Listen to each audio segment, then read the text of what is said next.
There are a number of implications and advantages of a standardized, consistent approach to assessing risks in a project world. Before we look at those, just a quick side note on just using the term risk.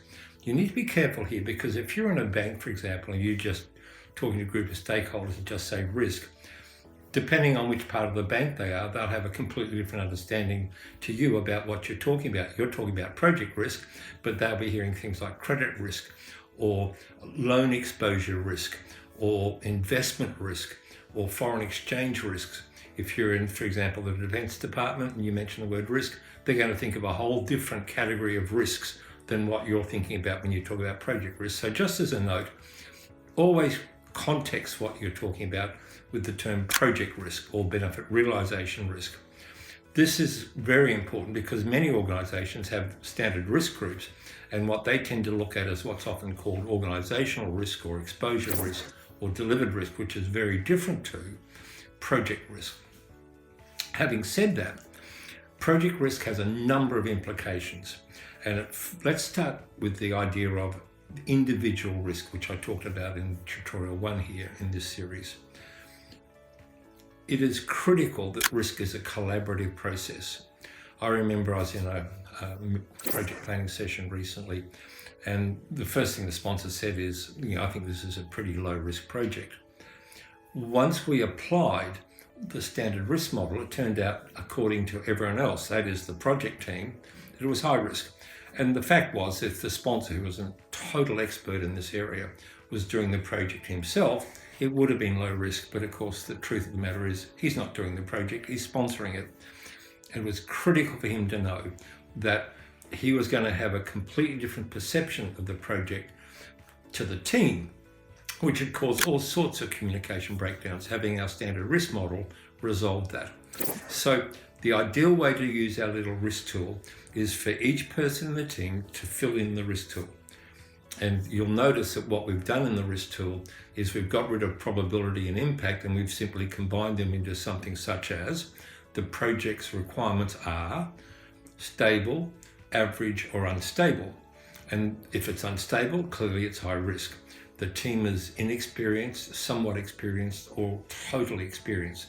So the model is a lot simpler than trying to figure out probability and impact. Do it as a team. Put all your team answers up, and what you'll notice is some team members think, for example, this risk factor is low, others think it's high. Have the conversation. Look at a voting mechanism if you have to. But sooner or later, you've got to get an agreement from the team that it's not low and it's not high, or wherever it is. What you've got to do is have a consistent view in your team, as I'll explore when we look at estimating. Having the team do the risk assessment with you, and preferably even critical stakeholders, eliminates this bias that we all have. I used to use an experiment where I'd ask people in a workshop to estimate what time they'd get home, and you could watch it in their head. They looked at all sorts of factors. Is it raining outside? Do I have to pick the kids up? Do I have to go shopping first? And we've been trained over our life, when anyone asks you how long something's going to take, you put the risk assessment in your head. Getting it out, that is the risk assessment, into a public domain really resolves that sort of subjective bias. Having a proper risk process also informs things as strategic prioritization. It's simple. Your organisation is looking at prioritising a huge backlog of projects for next financial year. 2 projects, they look pretty cool, both actually return the same amount of money, so everything else is looking equally, you'd have them as equal. But one of those projects has high implementation delivery risk, high benefit realisation risk, and high support risk. The other has low, low, low. Well, you know which of those projects you're going to approve. You'd approve the one that's got the low risk profile in both development, support, and benefit realisation. So strategically prioritising programs or portfolios without a risk assessment, it's sort of only halfway there.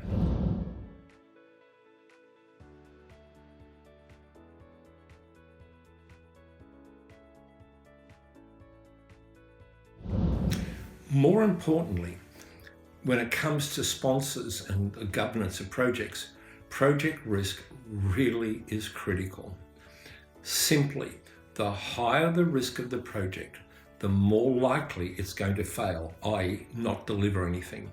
So it is vital that the sponsor knows what are the risks, and that will also determine, more importantly, the governance cycle.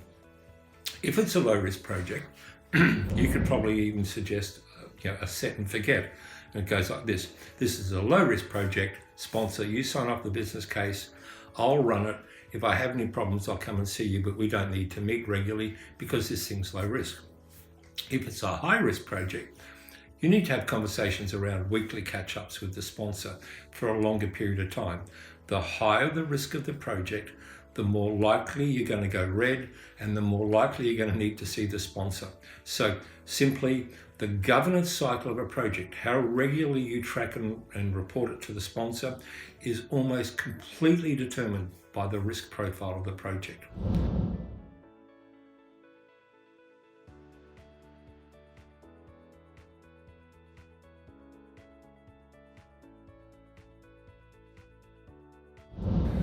Another impact of risk is already on estimation, and we've sort of hinted at that a bit earlier, and we're going to explore it completely in our tutorial series in Agile plugins on estimation. Higher the risk of the project, the longer the task is going to take. Fact. So a high-risk project is going to have bigger estimates, bigger costs than the same product being developed in a low-risk environment. And again, I'll leave that to the later tutorials to explore in more detail, but there is an impact on risk and estimation. There is a tight relationship. If you misestimate the risk, you're going to misestimate the cost and time of the project.